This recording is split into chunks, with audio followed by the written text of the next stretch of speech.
get into some breaking news. Yeah, let's see what's broken today.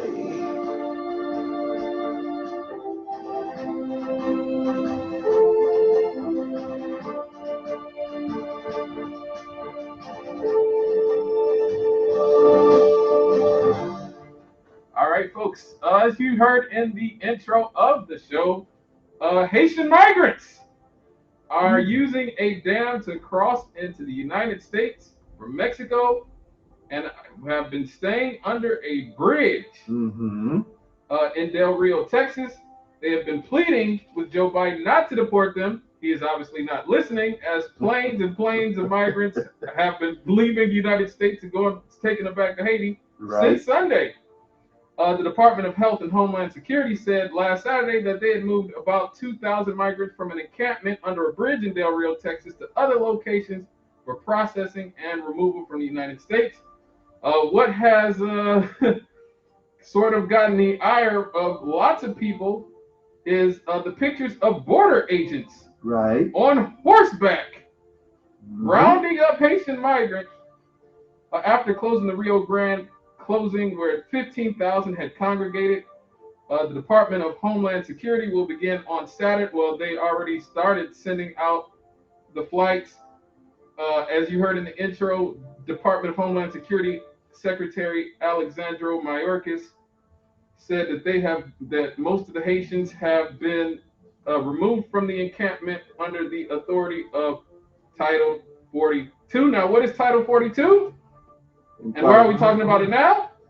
Title 42 of the Public Health Service Act gives federal health officials the powers during the pandemic to take extraordinary measures to limit transmission of an infectious disease. Mm-hmm. Donald Trump used this during his presidency, and a lot of people were outraged about it, namely liberals. Now President Biden is using Title 42 to expel asylum seekers without their right to hearings, but was used to expel 440,000 people under Donald Trump. Mm-hmm. And in first, I guess this would be 8 months of Joe Biden's presidency, he's already passed Donald Trump and deported almost 700,000 people. Well, remember, he said he's building better. Yeah. He's building better. Yes. One official said that they would likely send 5 to 8 flights of migrants per day back to Haiti. Mm-hmm. He said he expects no more than 2 a day, though. Oh. Okay, the plan also includes increasing the number of border patrol in the area. Mm-hmm. Behind this has become a huge firestorm. Biden's envoy to Haiti, Daniel Foote, has resigned, citing the inhumane treatment of the Haitian people by deporting them. Rev, what did you think of when you saw those pictures? Well, you know what? Now, the part about the whipping part didn't really grab me. It was just the notion of the horse itself. Well, they banned the horses now. They're not going to use horses anymore. Because I said this last week. If someone could just show me one picture where they did this anywhere on the southern border to anybody else, yep, I wouldn't say another mumbling word about it. Just say, well, okay, I guess that's how they do it down there. Yep. But have you seen it? I have definitely not seen them on horseback whipping people before. I haven't seen them on horseback, period. I was like, okay. I haven't seen it. I agree. I used to live not far from a border patrol station in California. Right. I didn't see a single horse at that border patrol station. They have Jeeps, right? Jeeps. Right. That's right. Jeeps and motorcycles and four-wheel drive things. No horses. Right. But this picture and images of paddy rollers danced in my head. Mm. Now, I read the articles where they said, well, those aren't really whips. They were just arranged. Okay. But like I said, that wasn't the big thing to me. It was that they were using horses. Right. Like it's the 19th century or something. Exactly. I ain't like, and that's the hypocrisy, because all we heard when Trump was in office is that you were a fascist if you did anything but accept these illegal immigrants with open arms. And the Biden administration promised to be more humane and how they were going to do all this and be humane and ultimately all these migrants. One thing that a lot of the right wingers are right about in this one specific case is that the migrants, when they've asked them, they said that Joe Biden's own words encouraged them to come here. Yep. So him doing that and then sending Kamala Harris out there to say don't come, and Mayorkas, Mayorkas was pretty direct. We have reiterated that our borders are not open and people should not make the dangerous journey. Individuals and families are subject to border restrictions, including expulsion. Irregular migration poses a significant threat to the health and welfare of border communities and to the lives of the migrants themselves and should not be attempted. Yeah, so that's not ambiguous at all. That's just straight up. If y'all come, y'all getting deported. Now, what got me is just Jen Psaki.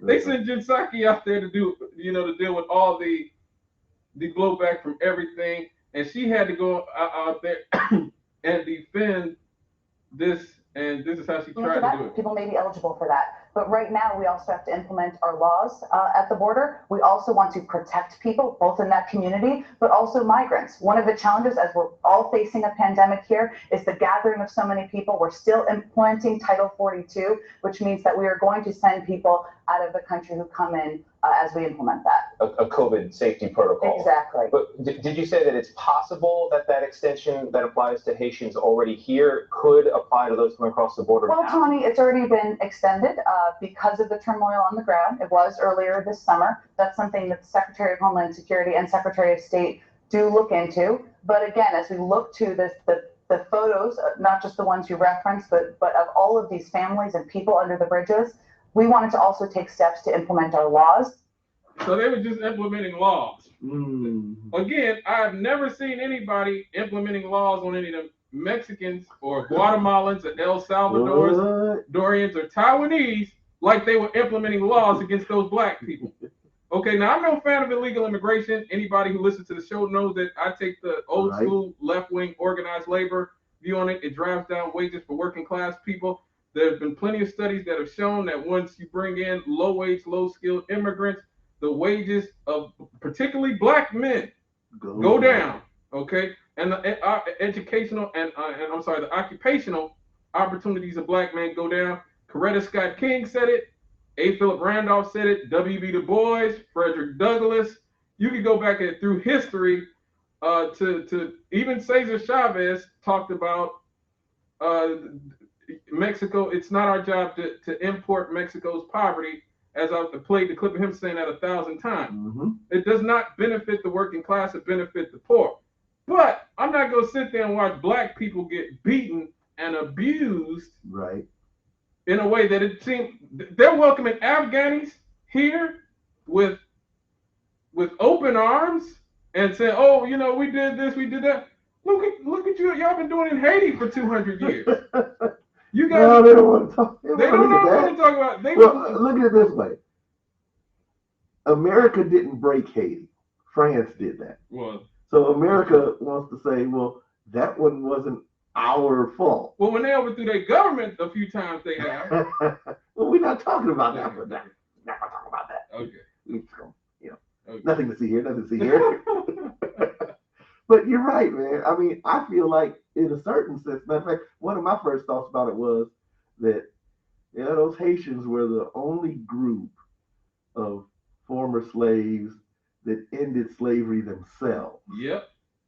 And I think maybe, just maybe, that our cousins, as Brother Scongers likes to call them, our cousins were a little miffed about that, and they do hold a grudge, man. They absolutely do. They hold a grudge. Yes. 200 years of it, they hold a grudge.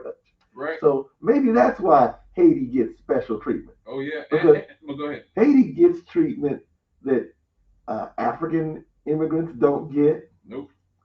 That clearly Latin American immigrants don't get. Nope. Asians don't get. Nope. Nobody gets the treatment that Haiti gets.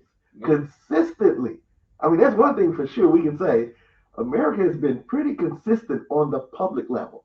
Now, at the same time, there have been so many private sector groups that have gone to Haiti trying to make things better.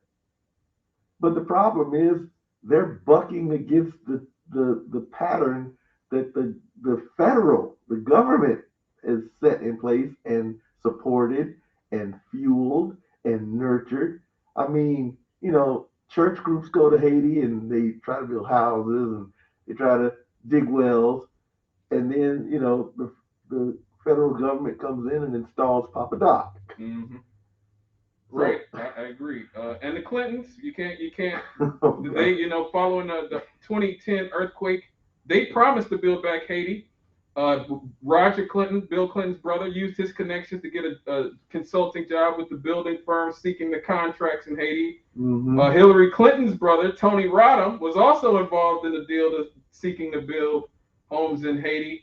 Rodham actually served on the board of a U.S. mining company that won one of two gold mining permits in Haiti, and Roger Clinton was putting in control of all the food over there. So you got the Clintons over there. You got a puppet. Their new president, Claude Joseph, he actually holds a doctorate in public policy from here in New York, and he's been trained by the CIA's the National Endowment for Democracy. Mm. And so they created a student movement called GRAFNA in Haiti in the 2000s, which partnered with the sort of Haitian elites to destabilize and destroy the democracy that the poor people had fought to establish. So that's who's there now. The guy they had before, which was my man, the guy who just got assassinated, he was also an American puppet, but he decided at some point that he was going to grow a spine and stand up when they were trying to get him out of there. So he was ultimately assassinated. Like, if you look into the assassination of what's his name, of their last president, it's a very long and winding road. I was actually very surprised how deep it went, how many people who involved in the assassination plot were U.S. law enforcement informants. Wow. At least one of the men arrested in the connection worked as an informant for the DEA. Really? Right. This is crazy. Like I encourage everybody to go out there, Google the assassination of Haiti's president and the DEA involvement. They had Colombian mercenaries involved. Like it was like, it's crazy. This sounds like something out of a movie. Yes, exactly. It was insane, and all the witnesses said that they sound like they were speaking English. They were just Americans, and that's why one of the reasons why they said that that his defense team, the president's security, just said, "Oh, okay, it's America again," but it's some Colombians. It was some Colombians who were the main mercenaries there, and some of them were also connected to the DEA. It's a huge mess, a gigantic mess. But yeah, it's a horrific situation. America has a very long history with Haiti, and we're gonna have to take a break. But before we do, I want you guys to listen to this. This is a very succinct history of the relations between the U.S., France, and Haiti. We'll be right back here on WLTH. This is what you'll likely hear. Poverty, natural disaster, now political violence. Every report about Haiti has to include the line that it's the poorest country in the Western Hemisphere. But hold on for a second. Something's missing in this conversation, right? We need to be all thinking about the relationship of what we're calling poverty in Haiti and the relation to the richness of the rest of the world. And how did the rest of the world get so rich? Let's start with France. Imagine if you were enslaved, and after fighting for your independence, you were forced to spend the next couple of generations paying compensation to those who colonized you. Reparations for slaveholders is a new one for me. That is exactly what happened to Haiti. This is punishment for their unwillingness to remain under the yoke of slavery. In 1697, France and Spain ended a war with each other by dividing up the Spanish colony Hispaniola. Through the labor of enslaved indigenous and black people, Saint-Domingue became the world's most profitable colony, exporting sugar, coffee, and indigo. Enslaved people in Saint-Domingue suffered some of the harshest and cruelest slave punishments in the entire Atlantic world. Life expectancy was extremely low, such that at the moment of the Haitian Revolution breaking out in August of 1791, the vast majority of enslaved people had only been on the island for 2 or 3 years. They were from whatever nation that they had been captive and brought over, and they basically said no. Self-liberated Africans led the Haitian Revolution and ended slavery in present-day Haiti and the Dominican Republic. After 12 years of fighting the French colonial power, which had tried to reintroduce slavery, the formerly enslaved people of Saint-Domingue officially declared their independence and renamed their country Haiti. Many countries, including the United States, refused to recognize Haitian independence in fear of slave rebellions. And France refused to accept Haiti's independence unless Haiti paid 150 million francs as so-called compensation for lost revenues from slavery. That was around 10 times Haiti's annual budget. But Haiti couldn't decline the indemnity request since the French came ready for war, carrying more than 500 cannons on their ships. Articles from that period show that the French king knew the Haitian government wouldn't be able to repay the debt which decimated Haiti's economy.